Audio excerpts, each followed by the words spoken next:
17-ാമത്തെ ആയത്തും 18-ാമത്തെ ആയത്തും അടുപ്പിച്ച 2 ആയത്ത്.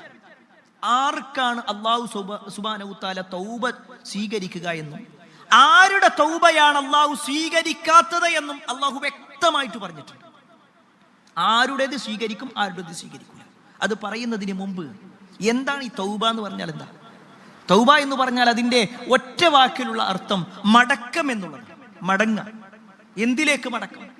നമ്മുടെ ജീവിതത്തിൽ സംഭവിച്ചു പോയ പാളിച്ചകളുണ്ടോ, തെറ്റിപ്പോയ വഴികളുണ്ടോ, ആ വഴികളിൽ നിന്ന് തിരിച്ചൊരു മടക്കം, യഥാർത്ഥ വഴിയിലേക്ക്, ഇഹ്ദിന സിറാത്തുൽ മുസ്തഖീം എന്ന് പറയുന്ന ആ ഒരു മാർഗത്തിലേക്ക്. പോരായ്മകൾ സംഭവിച്ചിട്ടുണ്ടോ, ആ പോരായ്മകൾ എടുത്തു പറഞ്ഞുകൊണ്ട്. പാളിച്ചകൾ സംഭവിച്ചിട്ടുണ്ടോ, ആ പാളിച്ചകളിൽ നിന്ന് പൂർണ്ണമായി മാറിക്കൊണ്ട്. അതാണ് തൗബ.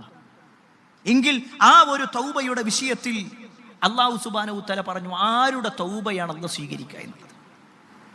നേർക്ക് നേരെ അല്ലാഹു പറയാണ്,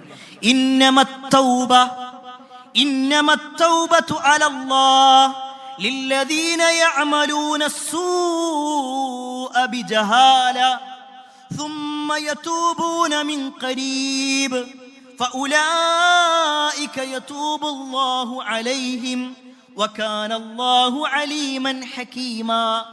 വ്യക്തമായിട്ട് അല്ലാഹു പറയാണ്, ഇന്നമത്തൗബതു അലല്ലാഹ്. അല്ലാഹു സുബ്ഹാനഹു തആല തൗബ സ്വീകരിക്കാമെന്ന് പറഞ്ഞിട്ടുള്ളത്, പശ്ചാത്താപം സ്വീകരിക്കാമെന്ന് പറഞ്ഞിട്ടുള്ളത് ആരുടേതാണെന്നോ? അല്ലദീന യഅമലൂന السൂഅ ബിജഹാല. അറിവില്ലായ്മ കൊണ്ട്, വിവരക്കേട് കൊണ്ട്, ബോധമില്ലാതെ ചില ആൾക്കാർ ചില തെറ്റുകൾ ചെയ്തു. അവർക്ക് അതിനെക്കുറിച്ച് ധാരണയില്ലായിരുന്നു. അറിവില്ലായ്മ കൊണ്ട് തെറ്റ് ചെയ്തു. എന്നിട്ടോ തെറ്റ് ചെയ്തിട്ട് ആ തെറ്റിൽ ഇങ്ങനെ നിൽക്കില്ല. അതിനെക്കുറിച്ച് ബോധ്യപ്പെട്ടപ്പോ, അത് ഹറാമാണെന്ന് മനസ്സിലായപ്പോ, അത് ബിദ്അത്താണെന്ന് പറഞ്ഞപ്പോ, സുമ്മ യതൂബൂന മിൻ ഖരീബ്. അല്ലാഹു പറയാ, പെട്ടെന്ന് തന്നെ അതിലേക്ക് മടങ്ങുക, എത്രയും പെട്ടെന്ന് പശ്ചാത്തപിക്കുക. അങ്ങനെയുള്ള ആളുകളുടെ തൗബയാണ് അല്ലാഹു സ്വീകരിക്കുക. ഇവിടെ പ്രിയപ്പെട്ടവരെ, തൗബയെ കുറിച്ച് പറയുമ്പോൾ നമ്മുടെ സമൂഹത്തെ നമ്മൾ നോക്കിക്കഴിഞ്ഞാൽ 3 തരത്തിൽ ആളുകളുണ്ടാവും. ആ 3-ൽ നമ്മളുണ്ട്. ആ 3-ൽ ഏതോ ഒന്നാണ് നമ്മൾ. ആ 3 വിഭാഗത്തിൽ ഒന്നാമത്തെ വിഭാഗം ആരാന്നറിയോ? തൗബയെ കുറിച്ച് പറയുമ്പോഴൊക്കെ മനസ്സിൽ ഇപ്പൊ തന്നെ തോന്നിയിട്ടുണ്ട്, ഞാനിപ്പോ എന്തിനാ തൗബ ചെയ്യേണ്ട ആവശ്യം? ഞാൻ അതിന് മാത്രം വലിയ തെറ്റൊന്നും ചെയ്തിട്ടില്ല. ഞാൻ വ്യഭിചരിച്ചിട്ടില്ല, ഞാൻ കള്ളു കുടിച്ചിട്ടില്ല, ഞാൻ MDMA ഉപയോഗിച്ചിട്ടില്ല, ഞാൻ ലഹരിയുടെ ആളല്ല, ഒന്നുമല്ല. പിന്നെന്തിനാ ഞാൻ തൗബ ചെയ്യണം? നിസാരവൽക്കരിക്കുക. ഞാൻ അതിൻ്റെ ഒന്നും ആവശ്യമല്ല, അതിന് മാത്രം വലിയ തെറ്റൊന്നും ചെയ്തിട്ടില്ല. എത്രത്തോളം എന്നാൽ പലപ്പോഴും നിസ്കാരത്തിന് വേണ്ടി വിളിച്ചാൽ വരെ പറയാന്താണെന്നറിയോ? അതൊക്കെ കുറെ തെറ്റിയ ആൾക്കാർ ചെയ്യേണ്ട കാര്യപ്പതി. ഞാൻ അതിന് മാത്രം വലിയ, ഞാൻ ആരും ഉപദ്രവിക്കാറില്ല, ഞാൻ ആരോടും ഒരു പ്രശ്നത്തിന് പോകാറില്ല. അപ്പൊ അതുകൊണ്ട് ഞാൻ വലിയ തൗബയൊന്നും ചെയ്യേണ്ട ആവശ്യമില്ല, കാരണം ഞാൻ വലിയ തെറ്റ് ചെയ്യണില്ല. നിസാരവൽക്കരിച്ചു കൊണ്ടിരിക്കുക. അവിടെയാണ് മഹാനായ അനസ് റളിയല്ലാഹു അൻഹുവിന്റെ ഒരു വാചകമുണ്ട്. അനസ് എന്ന് പറഞ്ഞാൽ ഒരു സ്വഹാബിയാണ്.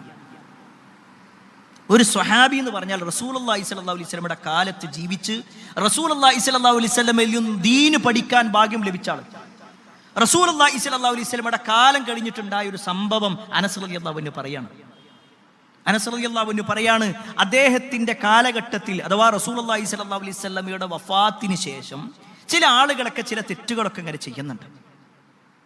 അതിനെ അവർ കാണുന്നത് എങ്ങനെയെന്നറിയോ? അവരുടെ കണ്ണിലേക്ക് ഇറങ്ങി നിൽക്കുന്ന ഒരു മുടി പോലെ. അത്രയായിട്ട് അവർ കാണുന്നത്. ആ ആളുകളോട് അനസ് റളിയല്ലാഹു അൻഹു പറയാണ്, ഇന്നകും ലതഅമലൂന അമാല, നിങ്ങൾ ചില പ്രവർത്തനങ്ങൾ ചെയ്യുന്നു, ഹിയ അദഖു ഫീ അഅയുനികും മിനശ്ശർ, അത് നിങ്ങളുടെ കണ്ണിൽ നിങ്ങൾ കാണുന്നത് ഒരു മുടി പോലെ മാത്രമാണ്. ഒരു മുടിയുടെ അത്രയേ നിങ്ങൾ അതിനെ കാണുന്നുള്ളൂ. പക്ഷേ ഇൻ കുന്നാ നഉദ്ദുഹാ, തീർച്ചയായും ഞങ്ങൾ അതിനെ കണക്കാക്കാറുണ്ട്, അലാ അഹദിൻ നബി സല്ലല്ലാഹു അലൈഹി വസല്ലം അൽ മൂബിഖാത്ത്, നബി സല്ലല്ലാഹു അലൈഹി വസല്ലമയുടെ കാലത്ത് ഞങ്ങൾ അതിനെ കണ്ടത് എന്താണെന്നറിയോ? സബുൽ മൂബിഖാത്ത് എന്ന് പറയില്ലേ, വൻപാപങ്ങൾ. ആ വൻപാപങ്ങളിൽപ്പെട്ട കാര്യമായിട്ട് ഞങ്ങൾ അന്ന് കണ്ടിരുന്ന പലതും റസൂലുള്ളാഹി സ്വല്ലല്ലാഹു അലൈഹി വസല്ലമയുടെ കാലം കഴിഞ്ഞ് സ്വഹാബത്ത് കുറച്ചു കാലം കൂടി ജീവിച്ചപ്പോഴേക്ക് അന്നുണ്ടായിരുന്ന ആളുകളുടെ അവസ്ഥ പറയുന്നത്. ചില തെറ്റുകളൊക്കെ അവരിങ്ങനെ അവരുടെ കണ്ണിന്റെ ഭാഗത്ത് വന്ന് നിൽക്കുന്ന ഒരു ചെറിയ ഒരു രോമം പോലെ, ഒരു മുടി പോലെ മാത്രമേ അവർ കാണുന്നുള്ളൂ.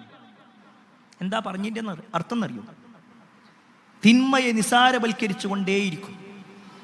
ആളുകൾ തിന്മകളെ നിസാരവൽക്കരിച്ചു കൊണ്ടേയിരിക്കും. അതുകൊണ്ടാണ് ശൈഖുൽ ഇസ്ലാം ഇബ്നുൽ ഖയ്യിം റഹ്മത്തുള്ളാഹി അലൈഹി പറയുന്ന ഒരു വാചകമുണ്ട്, ഒരടിമ അവൻ തെറ്റ് ചെയ്യുന്നവനായി കൊണ്ടേയിരിക്കും.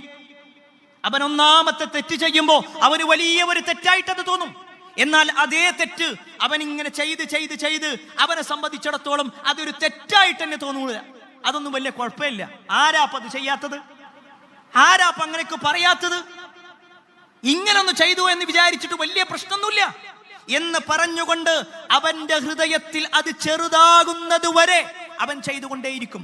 എത്രത്തോളം എന്നാൽ എന്നിട്ട് അവന്റെ കണ്ണിൽ അതൊരു പാപമേ ആവൂല, അതൊരു തെറ്റായിട്ട് തന്നെ അവർ തോന്നൂല. പ്രിയപ്പെട്ടവരെ, നമ്മൾ ഇന്നത്തെ കാലഘട്ടത്തിൽ നമ്മൾ ജീവിക്കുമ്പോൾ നമുക്കത് ബോധ്യപ്പെടുന്നുണ്ട് അല്ലെ? ചില തെറ്റുകളൊക്കെ ഒരു പക്ഷേ നമ്മുടെ ചെറുപ്പകാലത്ത് ഏതെങ്കിലും ഒരു തെറ്റ് അത് നമ്മൾ ചെയ്താൽ ശക്തമായ അടി നമ്മുടെ പിതാക്കന്മാരിൽ നിന്ന്, രക്ഷിതാക്കളിൽ നിന്ന് കിട്ടുന്നതാണെങ്കിൽ ഇന്ന് ആ ഒരു തെറ്റ് നമ്മുടെ യുവതലമുറ എത്ര സൗകര്യത്തോടു കൂടിയാ ചെയ്യണം, എല്ലാവിധ സൗകര്യത്തോടു കൂടി. അതൊരു തെറ്റായിട്ട് തന്നെ തോന്നണില്ല, അതൊരു പ്രശ്നേ അല്ല.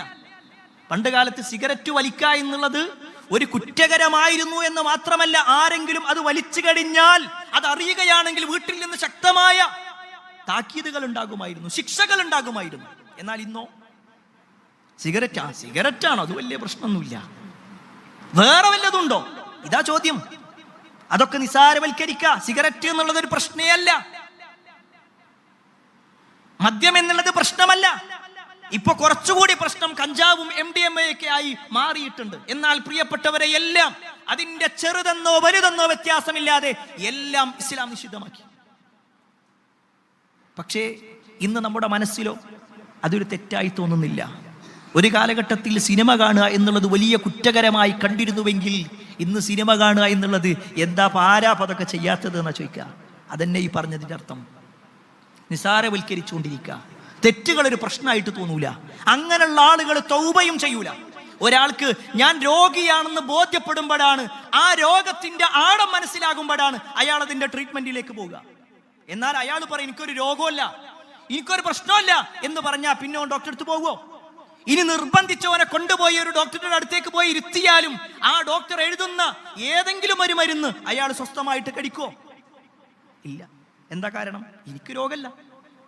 എന്നാ പ്രിയപ്പെട്ടവരെ, നമ്മുടെയൊക്കെ ജീവിതത്തിൽ ചെറുതും വലുതുമായ ഒരുപാട് പാപങ്ങളുണ്ട് എന്ന ബോധ്യമാണ് നമുക്കുണ്ടാവേണ്ടത്. നിസാരവൽക്കരിക്കുകയല്ല. ഞാനൊക്കെ എന്തിനാ തെറ്റ് ചെയ്യുന്നത് എന്ന് പറഞ്ഞുകൊണ്ട് ഞാൻ അതിന് മാത്രം വലിയ കുറ്റക്കാരനല്ലല്ലോ എന്നാണെങ്കിൽ നമ്മുടെ നേതാവായ മുഹമ്മദ് മുസ്തഫ സല്ലല്ലാഹു അലൈഹി വസല്ലമയാണ് ലോകത്തെ ഏറ്റവും കൂടുതൽ തൗബ ചെയ്തിട്ടുള്ള ആൾ. കാരണം നബി സല്ലല്ലാഹു അലൈഹി വസല്ലം പറയാണ്, യാ അയ്യുഹന്നാസ് തൂബൂ ഇലല്ലാഹി വസ്തഗ്ഫിറൂ വഅന്നി അതൂബു ഫിൽ യൗമി 100 മറ.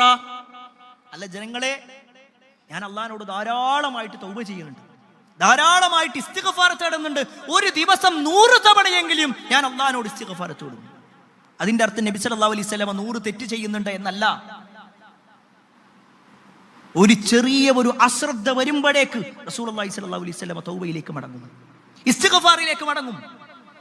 എന്നാൽ 100ലേറെ തെറ്റ് ചെയ്യുന്ന നമ്മൾ നമ്മുടെ നമസ്കാരത്തിന് ശേഷം സലാം വീട്ടിക്കഴിഞ്ഞാൽ അസ്തഗ്ഫിറുല്ലാഹ് അസ്തഗ്ഫിറുല്ലാഹ് അസ്തഗ്ഫിറുല്ലാഹ്, ഈ ഒരു 3 അതെന്തിനാ പറയണെന്ന് തന്നെ പല ആളുകൾക്കും അറിയില്ല. ഈ വാക്ക് എന്തിനാ പറയണത്? ആ ഒരു വാക്കിനപ്പുറത്തേക്ക് ഇസ്തിഗ്ഫാറോ തൗബയോ അറിയാത്ത ആളുകളെയാണ് നമുക്ക് കാണാൻ കഴിയുക. ഒന്നാമത്തെ വിഭാഗം തൗബയെ നിസാരവൽക്കരിച്ചു കൊണ്ടിരിക്കുക. രണ്ടാമത്തെ വിഭാഗമുണ്ട് തൗബയുടെ വിഷയത്തിൽ. രണ്ടാമത്തെ വിഭാഗം എന്താണെന്നറിയോ? അവർക്ക് അങ്ങേറ്റത്തെ നിരാശയാണ്. അവരുടെ ജീവിതത്തിൽ അവർ ചെയ്തു കൂട്ടിയിട്ടുള്ള തിന്മകൾ ഓരോന്നും നോക്കുമ്പോൾ അവർക്ക് നിരാശയുടെ ഒരു ആഴത്തിലാണ് അവർ വീണ് കിടക്കുന്നത്. അവർ സ്വന്തത്തോടെ തന്നെ പറയും, ഞാനൊക്കെ തൗബ ചെയ്ത് അല്ലാഹു സ്വീകരിക്കും, ഞാൻ തൗബ ചെയ്തിട്ടൊന്നും ഒരു കാര്യമല്ല. അല്ലെ, ചില ആളുകളൊക്കെ 50ഉം 60ഉം വയസ്സായിട്ട് അവരോട് ചില കാര്യങ്ങൾ, ദീനിയായ കാര്യങ്ങൾ പറഞ്ഞു കൊടുക്കുമ്പോൾ എന്താ പറയാ, എന്തായാലും 10-60 കൊല്ലപ്പം ഇങ്ങനെ പോയി, ഇനിയിപ്പോ ഞാൻ തൗബ ചെയ്തിട്ടും കാര്യമില്ല. ചിലപ്പോൾ നമ്മുടെ ജീവിതത്തിൽ സംഭവിച്ചു പോയ ചില പാളിച്ചകളുണ്ട്. ആ പാളിച്ചകൾ ഇങ്ങനെ മനസ്സിലേക്ക് ഇട്ടുതരുന്ന ശൈത്താൻ. എന്തിനു വേണ്ടി? നമ്മൾ തൗബ ചെയ്യാതിരിക്കാൻ വേണ്ടി. ഇപ്പൊ നിസ്കാരം തുടങ്ങുകയാണെന്നുണ്ടെങ്കിൽ അപ്പം അങ്ങനെ ഏതെങ്കിലും ഒരു ആൾക്കാർ വന്നിട്ട് പറയും, ഇത് വലിയ നിസ്കരിച്ചിട്ടൊന്നും വലിയ കാര്യമൊന്നുമില്ല, പണ്ട് നീ ചെയ്ത ഓരോ കാര്യങ്ങളുണ്ടല്ലോ. ഇതിങ്ങനെ പറയുമ്പോൾ നമ്മളെ മനസ്സിൽ ഇങ്ങനെ തോന്നും, ശരിയാണല്ലോ, ഞാനിപ്പോൾ നിസ്കരിച്ചിട്ട് എന്താ കാര്യം, ഞാൻ ഈ നോമ്പെടുത്തിട്ട് എന്താ കാര്യം, ഞാൻ ഇനി എന്ത് ചെയ്തിട്ടും കാര്യമൊന്നുമില്ല, ഞാൻ എന്തായാലും നരകത്തേക്ക് തന്നെ. നിരാശയുടെ വാക്ക് ശൈത്താൻ നമ്മളിലേക്ക് ഇട്ട് തരുമ്പോൾ അള്ള പറഞ്ഞെന്താണെന്നറിയോ? നിങ്ങൾക്ക് നിരാശ വേണ്ടെന്നാണ്. പ്രിയപ്പെട്ടവരെ, നമ്മളോട് ഏറെ സ്നേഹമുള്ള നമ്മുടെ റബ്ബ് പറയുന്നൊരു വാക്കുണ്ട്, ഖുൽ, നബിയെ പറയുക, ജനങ്ങളോട് പറഞ്ഞു കൊടുക്കുക, യാ ഇബാദിയല്ലദീന അസ്റഫു അലാ അൻഫുസിഹിം ലാ തഖ്നതു മിർ റഹ്മത്തില്ലാഹ് ഇന്നല്ലാഹ യഗ്ഫിറുദ്ദുനൂബ ജമീഅ. അല്ലാഹു സുബ്ഹാനഹു വ തആല എത്ര കൃത്യമായിട്ടാണ് പറയണത്. ഖുൽ, നബിയെ പറയുക, യാ ഇബാദിയല്ലദീന അസ്റഫു അലാ അൻഫുസിഹിം, സ്വന്തത്തോട് തെറ്റുകൾ ചെയ്തിട്ടുള്ള ജനങ്ങളെ, അടിമകളെ, ലാ തഖ്നതു മിർ റഹ്മത്തില്ലാഹ്, അള്ളാന്റെ കാരുണ്യത്തിന്റെ കാര്യത്തിൽ നിങ്ങൾ നിരാശരാവണ്ട. എത്ര വലിയ തെറ്റുകൾ ചെയ്താലും ശരി, നിങ്ങൾ അള്ളാന്റെ കാരുണ്യത്തിൽ നിരാശ വേണ്ട. നിങ്ങൾ ആത്മാർത്ഥമായിട്ട് പറഞ്ഞോ, ഇന്നല്ലാഹ യഗ്ഫിറുദ്ദുനൂബ ജമീഅ, അള്ളാഹ് എല്ലാ പാപങ്ങളും പുറത്തുതരും. നിങ്ങളൊന്ന് ആലോചിച്ച് നോക്കി പ്രിയപ്പെട്ടവരെ, അള്ളാഹ്ക്ക് ഇത് പുറത്തേണ്ട വല്ല ആവശ്യമുണ്ട്? അള്ളാഹു തവ്വാബാണെന്ന, പശ്ചാത്താപം സ്വീകരിക്കുന്നവൻ. ആ പശ്ചാത്താപം സ്വീകരിക്കാൻ അള്ളാഹ് സ്വയം ഏറ്റെടുത്ത കാര്യമാണിത്. ഒരാൾ തെറ്റ് ചെയ്യാ, അള്ളാഹു സുബ്ഹാനഹു വ തആല ജനങ്ങൾക്ക് മാർഗദർശനമായി പ്രവാചകന്മാരെ പറഞ്ഞയച്ചു, അവരുടെ കയ്യിൽ വേദഗ്രന്ഥങ്ങൾ കൊടുത്തു, റോൾ മോഡലായി ആ പ്രവാചകന്മാർ എല്ലാ കാര്യങ്ങളും പഠിപ്പിച്ചു. എന്നിട്ട് ഇന്നത് തെറ്റാണ്, ഇന്നത് ശരിയാണ് കൃത്യമായി പറഞ്ഞു കൊടുത്തു. എന്നിട്ടും ഒരാൾ തെറ്റ് ചെയ്താൽ അള്ളാഹ്ക്ക് വേണമെങ്കിൽ പറയാ, ഞാൻ എത്ര തവണ എന്നോട് പറഞ്ഞിട്ടുണ്ട്, വേദഗ്രന്ഥം കിട്ടിയില്ലേ, സുന്നത്ത് കിട്ടിയില്ലേ, പ്രവാചകന്മാരുടെ ചരിത്രം മനസ്സിലായില്ലേ, എന്നിട്ടും നീ ചെയ്തില്ലേ, പോ നരകത്തേക്ക് പറയാ. അള്ളാഹിനോട് ചോദ്യം ചെയ്യാൻ ആരെങ്കിലും ഉണ്ടോ? ഇല്ല. പക്ഷേ അത്തവ്വാബ്, അള്ളാഹിന്റെ ഒരു പേരാ അത്തവ്വാബ് എന്നുള്ളത്. അങ്ങേയറ്റം തൗബ സ്വീകരിക്കുന്നവൻ, പശ്ചാത്താപം സ്വീകരിക്കുന്നവൻ. ഇവിടെ അള്ളാഹിന്റെ പ്രയോഗം നോക്ക്, കുൽ, നബിയെ പറയുക, യാ ഇബാദീന, എന്റെ അടിമകളെ. അള്ളാഹിന്റെ സ്നേഹത്തിന്റെ വാക്കാണത്. അള്ളാഹ് സ്നേഹത്തോടു കൂടിയാ പറയുന്നത്. നമ്മളൊന്ന് ആലോചിച്ച് നോക്ക്, നമ്മളോട് ആരെങ്കിലും അനീതി കാണിച്ച്, അക്രമം കാണിച്ച്, നമ്മൾ പറഞ്ഞതിന് വിരുദ്ധമായി ചെയ്താൽ, അത് നമ്മുടെ മക്കളാണെങ്കിൽ പോലും നമ്മൾ ചില പ്രയോഗങ്ങൾ നടത്തും, ചില വാക്കുകൾ പറയും. എന്നാ അല്ല പറഞ്ഞത് എന്താ? താൻ തോന്നികളെന്നാ വിളിച്ചേ, തെമ്മാടികളെന്നാ വിളിച്ചേ? അല്ല, യാ ഇബാദി, എന്റെ അടിമകളെ, യാ ഇബാദിയല്ലദീന അസ്റഫു അലാ അൻഫുസിഹിം. ആ വാക്ക് കൂടി ശ്രദ്ധിച്ചോ, സ്വന്തത്തോട് അക്രമം ചെയ്തവരെയാണ്. ഒരാൾ വ്യഭിചരിച്ചാൽ അള്ളാഹ്ക്ക് നഷ്ടമൊന്നും വരാനില്ല. ഒരാൾ ലഹരി ഉപയോഗിച്ചാൽ അള്ളാഹ്ക്ക് നഷ്ടമില്ല. ഒരാൾ തോന്നിവാസിയായാൽ അള്ളാഹ്ക്ക് നഷ്ടമില്ല. ഒരാൾ നിസ്കാരം ഒഴിവാക്കിയാൽ അള്ളാഹ്ക്ക് നഷ്ടമില്ല. അൻഫുസിഹിം, സ്വന്തത്തിനാ നഷ്ടം, സ്വന്തത്തിനാ നഷ്ടം, നമ്മക്കാ നഷ്ടം വരാനുള്ളത്. അങ്ങനെ സ്വന്തത്തോട് അക്രമം ചെയ്തവരെ ലാ തഖ്നതു മിർ റഹ്മത്തില്ലാഹ്, അള്ളാഹിന്റെ കാരുണ്യത്തിന്റെ കാര്യത്തിൽ നിങ്ങൾ നിരാശരാവണ്ട. ഇന്നല്ലാഹ യഗ്ഫിറുദ്ദുനൂബ ജമീഅ, അള്ളാഹു എല്ലാ പാപങ്ങളും പുറത്തു തരാൻ റെഡിയാണ്. എല്ലാം പുറത്തു തരാം, അതിന് ഏത് സമയത്തും അള്ളാഹ് റെഡിയാണ്. എനിക്കറിയോ, റസൂലുള്ളാഹി സ്വല്ലല്ലാഹു അലൈഹി വസല്ലം പറയാണ്, അള്ളാഹു സുബ്ഹാനഹു വ തആല അവന്റെ കൈകൾ നീട്ടുന്നുണ്ട്. തന്റെ അടിമകളുടെ കാര്യത്തിൽ അള്ളാഹു കൈകൾ നീട്ടുന്നു. രാത്രി സമയത്ത് അള്ളാഹു കൈകൾ നീട്ടും. പകലിൽ ഏതെങ്കിലും ഒരടിമ തെറ്റ് ചെയ്തിട്ട് അള്ളാഹിനോട് രാത്രിയായി കഴിഞ്ഞാൽ അവൻ രാത്രിയിൽ പറയാണ്, റബ്ബേ എനിക്ക് പുറത്തു താ റബ്ബേ, അറിയാതെ സംഭവിച്ചതാണ്, പറ്റിപ്പോയി റബ്ബേ എന്ന് പറഞ്ഞാൽ ആ രാത്രി അവന്റെ പാപം പുറത്തു തരാൻ അള്ളാഹ് റെഡിയാണ്. ഇനി രാത്രിയാണ് ഒരാൾ തെറ്റ് ചെയ്തതെങ്കിലോ പകലിലും അള്ളാഹു റെഡിയാണ്. എത്ര സ്നേഹനിധിയായ റബ്ബ! ആ റബ്ബ് ഒരാൾ തൗബ ചെയ്യുമ്പോൾ അയാളെ ഇഷ്ടപ്പെടുന്നുണ്ട്. നബി സല്ലല്ലാഹു അലൈഹി വസല്ലം ഒരു സംഭവം പറയാ. ഒരു മനുഷ്യൻ, അയാൾ ഇങ്ങനെ മരുഭൂമിയിലൂടെ പോവുക. അയാളുടെ വാഹനപ്പുറത്ത് അയാൾക്ക് കഴിക്കാനുള്ള ഭക്ഷണമുണ്ട്, കുടിക്കാനുള്ള വെള്ളമുണ്ട്, ധരിക്കാനുള്ള വസ്ത്രമുണ്ട്, എല്ലാം വാഹനപ്പുറത്ത്. അങ്ങനെ അയാൾ വാഹനത്തിനോടും ഒന്നിച്ചിങ്ങനെ പോയി ഒരു ഭാഗത്തെത്തിയപ്പോൾ വാഹനത്തെ അവിടെ നിർത്തി. ഒരു മരത്തിന്റെ ചോട്ടിൽ ഇയാൾ കിടന്നു, ഒന്ന് മയങ്ങിയതാണ്. അയാൾ മയക്കം കഴിഞ്ഞ് നോക്കുമ്പോൾ അയാളുടെ ആ ഒട്ടകത്തെ കാണാനില്ല. അയാളുടെ ഒട്ടകത്തെ കാണാനില്ല. അയാൾക്കാകെ ബേജാറായി. കാരണം അയാൾക്ക് കുടിക്കാനും കടിക്കാനും ധരിക്കാനുള്ളതൊക്കെ ആ ഒട്ടകപ്പുറത്തുള്ളത്. അയാൾ ഇങ്ങനെ ചുറ്റുഭാഗം നോക്കി. വിശാലമായി പരന്നു കിടക്കുന്ന മരുഭൂമിയല്ലാതെ മറ്റൊന്നും കാണുന്നില്ല. അങ്ങനെ അയാള് ക്ഷീണിച്ചവശനായിക്കൊണ്ട് ഒരു ഭാഗത്ത് വീണു. അയാളുടെ കണ്ണിങ്ങനെ മറഞ്ഞു. കുറച്ചു കഴിഞ്ഞ് അയാൾ ഇങ്ങനെ കണ്ണ് തുറന്നു നോക്കുമ്പോൾ അയാൾക്ക് നഷ്ടപ്പെട്ടു എന്ന് വിചാരിച്ച ആ ഒട്ടകം അയാളുടെ മുന്നിലെത്തിയിട്ടുണ്ട്. ആ ഒട്ടകത്തിന്റെ കടിഞ്ഞാണ് പിടിച്ചുകൊണ്ട് അയാൾ പറയാണ്, അല്ലാഹുമ്മ ഇന്നക റബ്ബി ഇന്നക അബ്ദി വഅന റബ്ബുക. അല്ലാഹുവേ, നീ എൻ്റെ അടിമയും ഞാൻ നിന്റെ രക്ഷിതാവുമാണ്. അയാൾ ശരിക്കും പറയേണ്ടത് എന്താ? അല്ലാഹുവേ, ഞാൻ നിന്റെ അടിമയും നീ എൻ്റെ രക്ഷിതാവുന്ന. പക്ഷേ അയാൾക്ക് സന്തോഷം കാരണത്താൽ, അല്ലാതെ അയാൾ മനഃപൂർവ്വം പറഞ്ഞതല്ല. സന്തോഷം കൊണ്ട് വാക്കുകൾ മാറുമെന്ന് പറയില്ലേ, അങ്ങനെ വാക്ക് മാറി. ഈ ഒരു സംഭവം പറഞ്ഞിട്ട് നബി സല്ലല്ലാഹു അലൈഹി വസല്ലം പറയാണ്, ആ ഒരു വ്യക്തിക്ക് അയാളുടെ ആ ഒട്ടകം കിട്ടിയപ്പോൾ ഉണ്ടായ സന്തോഷല്ലേ, അതിനേക്കാളും വലിയ സന്തോഷാണ് അള്ളാഹ്ക്ക് തൻ്റെ അടിമ ഒരു തെറ്റ് ചെയ്തിട്ട് ആ തെറ്റ് ബോധ്യപ്പെട്ടിട്ട് റബ്ബേ ഇനി ഞാനത് ചെയ്യൂല എന്ന് പറഞ്ഞിട്ട് അള്ളാഹിനോട് തൗബ ചെയ്താൽ ഉണ്ടാവുക. അള്ളാഹ്ക്ക് വല്ലാത്ത സന്തോഷം ഉണ്ടാവും. മഹാനായ ഇബ്നു മസ്ഊദ് റളിയല്ലാഹു അൻഹുവിന്റെ ചരിത്രത്തിൽ കാണാൻ പറ്റും. അദ്ദേഹം റസൂലുള്ളാഹി സ്വല്ലല്ലാഹു അലൈഹി വസല്ലമയുടെ ഒക്കെ കാലം കഴിഞ്ഞിട്ടോ ഒരു വഴിയിലൂടെ അദ്ദേഹം ഇങ്ങനെ പോവുകയാണ്. ആ സമയത്തുണ്ട് രണ്ട് ചെറുപ്പക്കാർ. അതിലൊരാളുടെ പേര് അബൂ ഉമറുൽ കിന്ദി എന്നാണ്. അബൂ ഉമർ ആ വ്യക്തിയാണ് ഇത് പറയുന്നത്, ഈ സംഭവം പറയുന്നത് അദ്ദേഹമാണ്. അദ്ദേഹം ഒരു ചെറുപ്പക്കാരനായി അല്ലെങ്കിൽ കൗമാരം വിട്ടിട്ടുണ്ട്. അദ്ദേഹം പറയാണ്, ആ ചെറുപ്പത്തിന്റെ ചുറുചുറുക്കില് ഞാനിങ്ങനെ നല്ലോണം പാട്ടുപാടും. എൻ്റെ കയ്യിൽ നല്ല ഒരു വീണയുണ്ടായിരുന്നു, ആ വീണ മുട്ടും, നല്ല പാട്ടും പാടും. എൻ്റെ അടുക്കൽ ആളുകൾ ഇങ്ങനെ വരും, എന്നിട്ട് ഞങ്ങൾ മദ്യപിക്കുകയും ചെയ്യും. ഒരു ദിവസം ഞങ്ങളിങ്ങനെ പാട്ടും പാടി മദ്യപിച്ചിങ്ങനെ ആടി കളിച്ചുകൊണ്ടിരിക്കെ ഇബ്നു മസ്ഊദ് റളിയല്ലാഹു അൻഹു വഴിയിലൂടെ പോവുകയാണ്. ഈ ഒരു കാഴ്ച കണ്ടപ്പോ ഇബ്നു ഉമർ റളിയല്ലാഹു അൻഹു ദേഷ്യം വന്നു. ഇബ്നു ഉമർ റളിയല്ലാഹു അൻഹു നേരെ അവിടെ ചെന്ന് അവിടെ സ്വരുക്കൂട്ടി വെച്ചിട്ടുള്ള മദ്യമൊക്കെ അടിച്ചു പൊട്ടിച്ചു. അവരുടെ കയ്യിലുണ്ടായിരുന്ന വീണയും പൊട്ടിച്ചു. എന്നിട്ട് ഈ അബൂ ഉമറിനോട് പറയാണ്, നിങ്ങൾ എന്ത് നല്ല ശബ്ദത്തിന്റെ ഉടമയാണ്. ഈ ശബ്ദം നിങ്ങൾക്ക് ഇത്രയേറെ ശബ്ദം, നല്ല ഒരു ശബ്ദം അല്ലാഹു നിങ്ങൾക്ക് നൽകിയിട്ട് അത് ഖുർആൻ പഠിച്ച് ഖുർആനിന്റെ ആളായി ജീവിക്കുന്നതിന് പകരം ഈ ഹറാം ഉപയോഗിച്ച് നടക്കുക. ഇത്ര മാത്രമേ ഇബ്നു മസ്ഊദ് റളിയല്ലാഹു അൻഹു പറഞ്ഞുള്ളൂ. ഇതും പറഞ്ഞിട്ട് ഇബ്നു മസ്ഊദ് റളിയല്ലാഹു അൻഹു ഇറങ്ങി. അബൂ ഉമർ പറയാണ്, എനിക്ക് നല്ലൊരു ഷോക്കായിരുന്നു അത്. ഞാൻ എൻ്റെ കൂടെയുള്ള ആളോട് ചോദിച്ചു, അതാരാണ്? ഇപ്പൊ ഇവിടെ വന്നില്ലേ, എന്നോട് ഇങ്ങനെ ഉപദേശിച്ചില്ലേ, അതാരാ? എനിക്ക് മനസ്സിലായില്ല ആരാന്നുള്ളത്. ആ സമയത്ത് അദ്ദേഹത്തിന്റെ കൂടെ ഉണ്ടായിരുന്ന ആൾ പറഞ്ഞു, ഹാദ ഇബ്നു മസ്ഊദ്, അത് ഇബ്നു മസ്ഊദാണ്, നബി സല്ലല്ലാഹു അലൈഹി വസല്ലമയുടെ ഒരു സ്വഹാബി ആയിട്ടുള്ള ആളാണ്.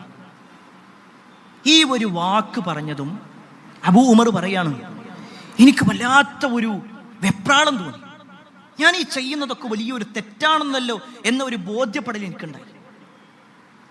അദ്ദേഹം വേഗം ഓടിന ഇബ്നു മസ്ഊദ് റളിയല്ലാഹു അൻഹുവിന്റെ പിന്നാലെ ഓടി. എന്നിട്ട് ഇബ്നു മസ്ഊദ് റളിയല്ലാഹു അൻഹുവിന്റെ കൈ പിടിച്ചു.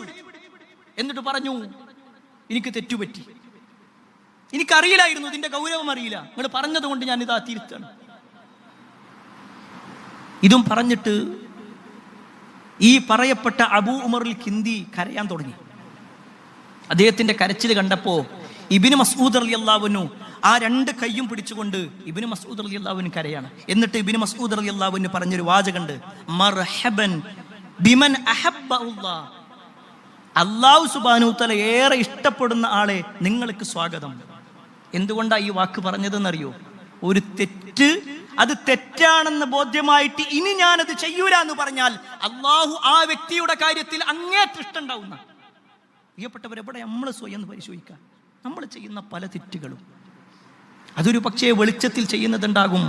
ഇരുട്ടത്ത് ആരുമില്ല എന്നുറപ്പ് വരുത്തി നമ്മുടെ റൂമിന്റെ വാതിലുകൾ അടച്ച് ആരും കാണുന്നില്ല എന്നുറപ്പ് വരുത്തി നമ്മൾ കാണുന്ന കാഴ്ചകൾ പോലും ഇല്ലേ, ഇതൊക്കെ കൊണ്ടുവരുന്നൊരു ദിവസമല്ലേ പ്രിയപ്പെട്ടവരെ പരലോകം എന്ന് പറഞ്ഞാൽ. ഈ ഇരിക്കുന്ന ആരോടും തന്നെ പരലോകം ഉണ്ടെന്ന് പറയേണ്ടതില്ല. ആ ബോധ്യമുള്ളത് കൊണ്ട് തന്നെയാണ് ഈ ഒരു സമയത്ത് നമ്മൾ ഇങ്ങോട്ട് കയറിയിട്ടുള്ളത്. എന്നാ പ്രിയപ്പെട്ടവരെ, ആ പരലോകം എന്ന് പറഞ്ഞാൽ, സ്വർഗം നരകം എന്ന് പറഞ്ഞാലേ നമ്മുടെ കർമ്മങ്ങൾക്കനുസരിച്ചുണ്ടാവുക. നമ്മളൊന്ന് സ്വയം പരിശോധിച്ച് നോക്കിക്കാണി.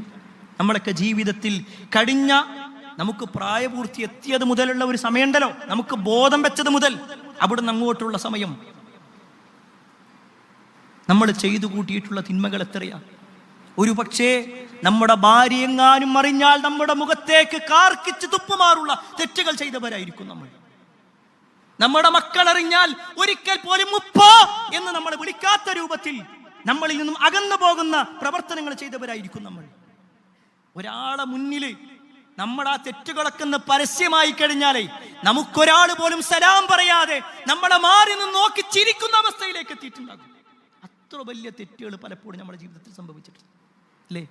അള്ളാഹു സതീറായതുകൊണ്ട് അള്ളങ്ങനെ മറച്ചു വെച്ച് നിൽക്കുക.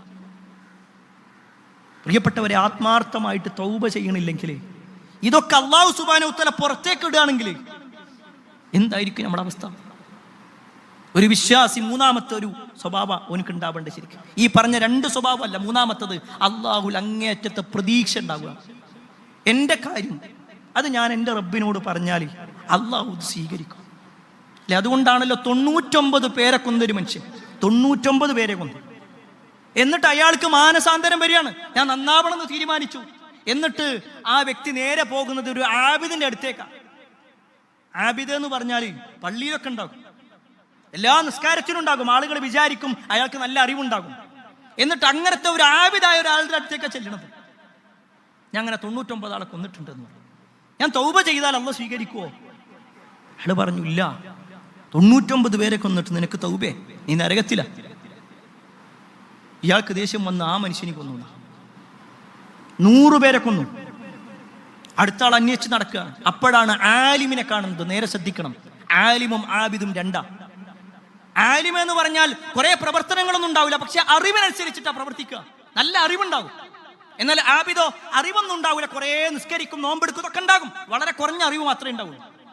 എന്നാൽ ആലിമിനോട് ഈ വിഷയം പറഞ്ഞപ്പോ ആലിമിനറിയാം അള്ളാഹുവിനോടുള്ള തൗബയുടെ മഹത്വം എത്ര ഉണ്ടെന്നുള്ളത്. ആലിമ പറഞ്ഞു, നിങ്ങളെ തൗബ അള്ളാഹു സ്വീകരിക്കും, പക്ഷെ നിങ്ങളൊരു കാര്യം ചെയ്യണം, ഈ നാട്ടിൽ നിങ്ങൾ പോകണം. ഈ നാട്ടിൽ ചിലപ്പോൾ നിങ്ങൾ യഥാർത്ഥ ദീനിയായിട്ട് ജീവിക്കാൻ ഈ നാട്ടുകാർ സമ്മതിക്കൂല അല്ലെ? ഒരാളെത്തൊരു തെറ്റുപറ്റി, അയാളെ ആ തെറ്റ് തിരുത്തിയാലും ജനങ്ങൾ തിരുത്തൂല. ജനങ്ങൾ പിന്നെയും പറയും, ഓൻ അന്നേ 10 കൊല്ലം മുമ്പ് ഞാൻ കണ്ടതാ, ഓൻ അങ്ങനെ ചെയ്തിരുന്നു, ഇങ്ങനെ ചെയ്തിരുന്നു. അയാൾ എന്ത് നന്മ ചെയ്താലും പിന്നെ ആ നന്മ കാണൂല. അതുകൊണ്ട് തന്നെ നിങ്ങൾ ഈ നാട് വിട്ടിട്ട് ഇന്ന ഒരു നാടുണ്ട്, അവിടെ സ്വാലിഹായ ഒരുപാട് ആളുകളുണ്ട്, അവിടെ നിങ്ങൾ പോയാൽ മതി. ഈ മനുഷ്യനോട് പറയാം. റസൂലുള്ളാഹി സ്വല്ലല്ലാഹു അലൈഹി വസല്ലം പറഞ്ഞ ഈ ഹദീസിൽ നമുക്ക് കാണാൻ പറ്റും, ആ മനുഷ്യനെ അയാൾ ആ യാത്രയിൽ അയാൾ മരണപ്പെട്ടു. ആ മരണത്തിന് ശേഷം അയാൾ എത്തപ്പെട്ടത് സ്വർഗത്തിലാണ്. അയാളൊരു നന്മ ചെയ്തിട്ടൊന്നുമില്ല, പക്ഷേ തൗബ സ്വീകരിച്ചു. തൗബ സ്വീകരിക്കുക, അതാണ് പ്രിയപ്പെട്ടവരെ പ്രധാനം. അതുകൊണ്ടാണ് ജീവിതത്തിൽ എവിടെയെങ്കിലും പാളിച്ചകൾ ഉണ്ടാകുമ്പോൾ, ഏതെങ്കിലും ഒരു ദുർബല നിമിഷത്തിൽ ഒരു തെറ്റു പറ്റിയാൽ പോലും സ്വഹാബിമാർ അതാരും അറിഞ്ഞിട്ടില്ലെങ്കിലും നബി സല്ലല്ലാഹു അലൈഹി വസല്ലം മുന്നിലേക്ക് വരും. എല്ലാവരുടെ മുന്നിലായിക്കൊണ്ട് പറയും, പ്രവാചകരെ എനിക്ക് ഇങ്ങനെ തെറ്റുപറ്റിയിട്ടുണ്ട്. നമ്മളൊന്ന് ആലോചിച്ച് നോക്കി. ആ രംഗം. മാഇസ് എന്ന് പറയുന്ന ഒരു സ്വഹാബിയെ കുറിച്ച് നിങ്ങൾ കേട്ടിട്ടുണ്ടോ? മാഇസ് അദ്ദേഹം ഒരു ദിവസം നബി സല്ലല്ലാഹു അലൈഹി വസല്ലമയുടെ അടുക്കിലേക്ക് വരിക. എന്നിട്ട് പ്രവാചകൻ സല്ലല്ലാഹു അലൈഹി വസല്ലമയുടെ അടുക്കൽ വന്നിട്ട് പ്രവാചകന്റെ മുന്നിൽ വന്നിട്ട് പറഞ്ഞു, ത്വഹിർനി യാ റസൂലല്ലാഹ്, അള്ളാഹിന്റെ റസൂലെ എന്നെ ശുദ്ധീകരിക്കണം, എന്നെ ശുദ്ധീകരിക്കണം. അത് അങ്ങനെ ഒരു വാക്ക് നബി സല്ലല്ലാഹു അലൈഹി വസല്ലം ആരെങ്കിലും ശുദ്ധീകരിച്ചു കൊടുക്കും? നബി സല്ലല്ലാഹു അലൈഹി വസല്ലമക്ക് മനസ്സിലായി അദ്ദേഹത്തിന്റെ അടുക്കൽ എന്തോ ഒരു പിഴവ് പറ്റിയിട്ടുണ്ട്. അദ്ദേഹം പറഞ്ഞു, അള്ളാഹുവിന്റെ റസൂലെ ഞാൻ വ്യഭിചരിച്ചു പോയി, എൻ്റെ ജീവിതത്തിൽ അറിയാതെ സംഭവിച്ചു പോയി. റസൂലുള്ളാഹി സ്വല്ലല്ലാഹു അലൈഹി വസല്ലം അത് കേൾക്കാൻ നിന്നില്ല. പ്രവാചകൻ നേരെ വലത്തേക്ക് തിരിഞ്ഞു. അത് കേൾക്കണ്ട എന്ന നിലക്ക് അദ്ദേഹം നേരെ നബിന്റെ മുന്നിൽ വന്നു. എന്നിട്ട് പറഞ്ഞു, ത്വഹിർനി, എന്നെ ശുദ്ധീകരിക്കണം പ്രവാചകൻ, പറ്റിപ്പോയി. വീണ്ടും നബി സല്ലല്ലാഹു അലൈഹി വസല്ലം മാറി നിന്നു. അദ്ദേഹം വീണ്ടും നബിന്റെ മുന്നിലേക്ക് തന്നെ വന്നു. ആ സമയത്ത് റസൂലുള്ളാഹി സ്വല്ലല്ലാഹു അലൈഹി വസല്ലം സ്വഹാബത്തിനോട് പറയുന്നുണ്ട്, അദ്ദേഹം എങ്ങാനും മദ്യപിച്ചിട്ടുണ്ടോ നോക്കി, വല്ല ലഹരി ബാധിതനാണോ നോക്കി, ആ ലഹരി പുറത്ത് പറയാണോ? അദ്ദേഹം പറഞ്ഞു, ഇല്ല പ്രവാചകരെ, ഞാനൊരു തുള്ളി മദ്യപിച്ചിട്ടില്ല, പക്ഷെ എനിക്ക് പറ്റിപ്പോയി, അറിയാതെ സംഭവിച്ചു, ആരും അറിഞ്ഞിട്ടില്ല. പക്ഷേ മാഇസ് റളിയല്ലാഹു അൻഹു അത്രയേറെ സ്വഹാബത്തിന്റെ മുന്നിൽ വന്ന്, അല്ല 1400 കൊല്ലങ്ങൾക്ക് ശേഷവും നമ്മൾ അദ്ദേഹത്തിന്റെ പേര് പറയുമ്പോൾ, എത്രയോ കാലങ്ങൾക്ക് മുമ്പ് സംഭവിച്ച ഒരു കാര്യം. പക്ഷേ നബി സല്ലല്ലാഹു അലൈഹി വസല്ലമയുടെ മുന്നിൽ അദ്ദേഹം വന്ന് പറയാനുള്ള കാരണം എന്താണെന്നറിയോ? അള്ളാന്റെ മുന്നിൽ ഞാൻ ഈ തെറ്റുമായിട്ട് ചെന്നാൽ ഞാൻ എന്താ റബ്ബിനോട് പറയാ? ഞാൻ എന്താ പറയാ? ആ ഒരു പേടിയായിരുന്നു അവർക്കുണ്ടായിരുന്നത്. മാഇസ് റളിയല്ലാഹു അൻഹുവിന്റെ ചരിത്രത്തിൽ കാണാൻ പറ്റും, റസൂലുള്ളാഹി സ്വല്ലല്ലാഹു അലൈഹി വസല്ലം ഇസ്ലാമിക നിയമപ്രകാരം അദ്ദേഹത്തെ എറിഞ്ഞു കൊന്നു. ഒരു പിഴവാണ്, ഒരു പിഴവ് പറ്റി മനുഷ്യനാണ്, മനുഷ്യ സഹജമായിട്ട്. ഈ സംഭവം കഴിഞ്ഞു. ഏതാനും ദിവസങ്ങൾക്ക് ശേഷം അതാ ജുഹൈന ഗോത്രത്തിൽപ്പെട്ട ഒരു പെണ്ണ് വരിക. ജുഹൈന ഗോത്രത്തിൽപ്പെട്ട ഒരു പെണ്ണ് വരിക. എന്നിട്ട് പറഞ്ഞു, അല്ലാഹുവിന്റെ റസൂലേ, എൻ്റെ ജീവിതത്തിൽ വലിയ ഒരു പാളിച്ച സംഭവിച്ചിട്ടുണ്ട്. ഞാനിതിൽ ഗർഭിണിയാവുകയും ചെയ്തിട്ടുണ്ട്. എൻ്റെ കാര്യത്തിൽ നിങ്ങളൊരു തീരുമാനം എടുക്കണം. റസൂലുള്ളാഹി സ്വല്ലല്ലാഹു അലൈഹി വസല്ലം ആ സ്ത്രീയുടെ കുടുംബക്കാരെ വിളിച്ചു, വീട്ടുകാരെ വിളിച്ചു. എന്നിട്ട് പറഞ്ഞു, നിങ്ങൾ അവളോട് മാന്യമായി പെരുമാറണം. ഇപ്പൊ നിങ്ങൾ കൊണ്ടുപോകണം, എന്നിട്ട് നിങ്ങൾ പ്രസവിച്ചിട്ട് വരണം. ആ ഒരു സ്ത്രീ, ആ സ്ത്രീയെയും കൊണ്ട് കുടുംബക്കാർ ചെല്ലാണ്. ആ ഒരു സ്ത്രീയെ കൊണ്ടുപോയി പ്രസവം കഴിഞ്ഞു കൊണ്ടുവന്നു ഒരു ഹദീസിൽ. ആ സമയത്ത് റസൂലുള്ളാഹി സ്വല്ലല്ലാഹു അലൈഹി വസല്ലം പറഞ്ഞു, ചെറിയ കുട്ടിയല്ലേ, നിങ്ങൾ ഒന്നുകൂടി കൊണ്ടുപോകണം. ആ കുട്ടി സ്വയം അതിന്റെ കയ്യിൽ എന്തെങ്കിലും കടിക്കാൻ കൊടുത്താൽ അത് സ്വയം കടിക്കുന്ന ഒരു പ്രായം എത്തട്ടെ, അപ്പൊ നിങ്ങൾ വരും. നബി സ്വല്ലല്ലാഹു അലൈഹി വസല്ലം വീണ്ടും പറഞ്ഞയച്ചു. അങ്ങനെ ആ കുട്ടിയെയും കൊണ്ട് വർഷങ്ങൾക്ക് ശേഷം ആ ഒരു സ്ത്രീ വരികയാണ്. ആ കുട്ടിയുടെ കയ്യിൽ ഒരു റൊട്ടി കഷ്ണം ഉണ്ടായിരുന്നു. അതൊരു ബോധ്യപ്പെടലാണ്, ആ കുട്ടി സ്വന്തം കടിക്കാൻ തുടങ്ങിയിട്ടുണ്ട്. നബി സല്ലല്ലാഹു അലൈഹി വസല്ലം ആ കുട്ടിയെ അതിന്റെ കുടുംബക്കാരെ കയ്യിലേൽപ്പിച്ചു. ആ സ്ത്രീയുടെ ശരീരത്തിലുള്ള വസ്ത്രം കെട്ടാൻ വേണ്ടി പറഞ്ഞു. ഒരു ഭാഗത്തേക്ക് ഇറക്കി വെച്ച് കല്ലുകൊണ്ട് എറിഞ്ഞ് കൊല്ലേണ്ടി വന്നു ഇസ്ലാമിക നിയമപ്രകാരം.